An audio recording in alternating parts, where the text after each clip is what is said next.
सरकारी जमिनमाथि कब्जा गरेको आरोपमा पक्राउ परेका तृणमूल नेता गौतम गोस्वामीलाई 10 दिनको पुलिस रिमान्डमा लगियो। सरकारी वकिल निर्मय बेनर्जीले आज शनिबार दिउँसो यसको जानकारी दिएका छन्। हेर्दै गर्नुहोस् यसै विषयमा तयार पारेको यो खबर।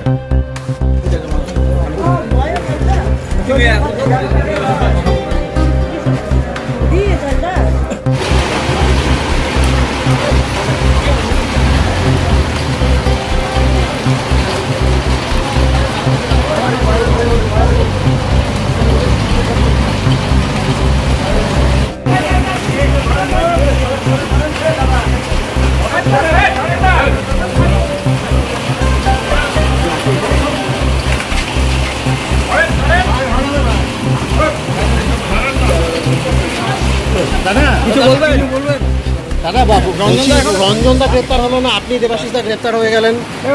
আমি মমতা ব্যানার্জিকে দেখেই রাজনীতিকে করতে এসেছিলাম মানুষের সেবার জন্য। প্রশাসন এবং মুখ্যমন্ত্রীর উপর যথেষ্ট আমার আস্থা আছে, ন্যায্য বিচার পাবো এই জন্য আত্মসমর্পণ করবো।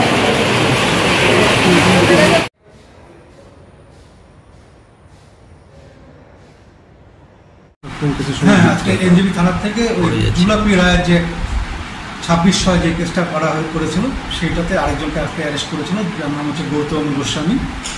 ওই একই ধারা আছে এবং তাকে 10 দিনের একটা পুলিশ কাস্টডি প্রেয়ার করেছিল পুলিশ, 10 দিনের পুলিশ কাস্টডি অ্যালাউ হয়েছে।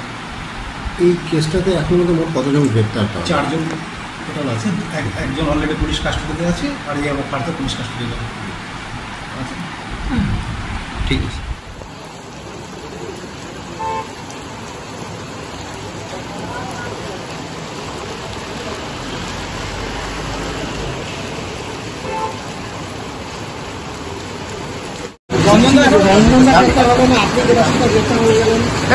আমি মমতা ব্যানার্জিকে দেখেই রাজনীতিটা করতে এসেছিলাম মানুষের সেবার জন্য।